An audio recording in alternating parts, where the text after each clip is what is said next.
1940കളിൽ ഗുജറാത്തിലെ ആനന്ദ് ജില്ലയിലെ കർഷകർ വലിയ ചൂഷണം നേരിട്ടിരുന്നു. അന്നത്തെ പാൽ വിപണി നിയന്ത്രിച്ചിരുന്നത് പോൾസൺ ഡയറി എന്ന സ്വകാര്യ കമ്പനിയായിരുന്നു. കുറഞ്ഞ വിലയ്ക്ക് പാൽ വാങ്ങി വലിയ ലാഭത്തിന് അവർ വിറ്റിരുന്നു. കർഷകർ രാപകൽ കഷ്ടപ്പെട്ട് കറന്നെടുക്കുന്ന പാൽ ഒരു തുച്ഛമായ വില മാത്രം അവർക്ക് നൽകി നഗരങ്ങളിൽ വലിയ വിലയ്ക്ക് വിറ്റു. ചോദിക്കാനും പറയാനും ആരുമില്ലാത്ത അവസ്ഥ. ഈ ചൂഷണം സഹിക്കാൻ വയ്യാതെ ഗുജറാത്തിലെ കർഷകർ സർദാർ വല്ലഭായ് പട്ടേലിനെ സമീപിച്ചു. ആ കൂടിക്കാഴ്ച ഇന്ത്യയുടെ ചരിത്രം തന്നെ മാറ്റിമറിച്ചു. നിങ്ങളെ ചൂഷണം ചെയ്യാൻ ആരെയും അനുവദിക്കരുത്, നിങ്ങളുടെ ഉൽപ്പന്നത്തിന്റെ വില നിങ്ങൾ തന്നെ നിശ്ചയിക്കണം എന്നായിരുന്നു പട്ടേലിന്റെ ഉപദേശം.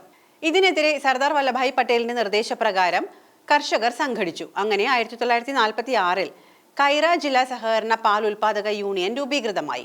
ത്രിഭുവൻ ദാസ് പട്ടേൽ എന്ന കർഷക നേതാവിന്റെ കീഴിൽ 2 ചെറിയ സംഘങ്ങളായാണ് രൂപീകരിക്കപ്പെട്ടത്. പക്ഷേ കർഷകർക്ക് ഈ ബിസിനസ് അങ്ങനെ വലിയ രീതിയിലേക്ക് കൊണ്ടുപോകണമെന്ന് അറിയില്ലായിരുന്നു. അമുൽ നേരിട്ട ഏറ്റവും വലിയ പ്രശ്നം സീസണൽ വ്യതിയാനമായിരുന്നു. അതായത് ശൈത്യകാലത്ത് കന്നുകാലികൾ ധാരാളം പാൽ തരും. ഈ പാൽ മുഴുവൻ വിൽക്കാൻ സാധിക്കാതെ വരികയും പാഴായി പോവുകയും ചെയ്തു. എന്നാൽ വേനൽക്കാലത്തിലേക്ക് വന്നു കഴിഞ്ഞാൽ പാലിന് കടുത്ത ക്ഷാമം അനുഭവപ്പെടുകയും ചെയ്യും. അന്ന് ലോകമെമ്പാടും പശുവിൻ പാലിൽ നിന്നാണ് പാൽപ്പൊടി ഉണ്ടാക്കിയിരുന്നത്. എന്നാൽ ഇന്ത്യയിൽ ഭൂരിഭാഗവും എരുമപ്പാലായിരുന്നു.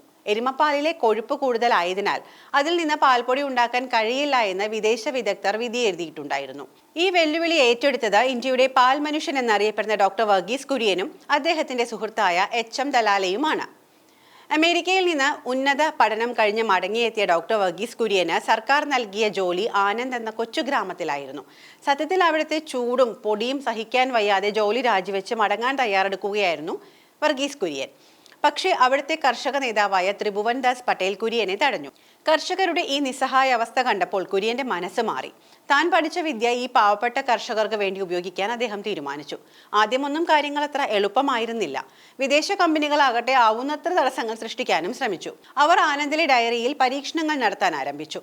ഒടുവിൽ 1955-ൽ ലോകത്തിൽ ആദ്യമായി എരുമപ്പാലിൽ നിന്ന് പാൽപ്പൊടിയും കണ്ടൻസ് മിൽക്കും വിജയകരമായി നിർമ്മിക്കാൻ അവർക്ക് കഴിഞ്ഞു. ഇത് ഡയറി വ്യവസായത്തിലെ വലിയൊരു വിപ്ലവം തന്നെയായിരുന്നു. എരുമപ്പാലിൽ നിന്ന് പാൽപ്പൊടി ഉണ്ടായതോടെ 2 വലിയ മാറ്റങ്ങളാണ് സംഭവിച്ചത്. ശൈത്യകാലത്ത് കർഷകരിൽ നിന്ന് എത്ര പാൽ വേണമെങ്കിലും വാങ്ങാൻ അമുലിന് സാധിച്ചു. അത് പാൽപ്പൊടിയാക്കി സൂക്ഷിക്കാനും സാധിച്ചു. വിദേശ രാജ്യങ്ങളിൽ നിന്ന് പാൽപ്പൊടി ഇറക്കുമതി ചെയ്യുന്നത് ഇന്ത്യ അവസാനിപ്പിച്ചു എന്നതാണ് രണ്ടാമത്തെ കാര്യം.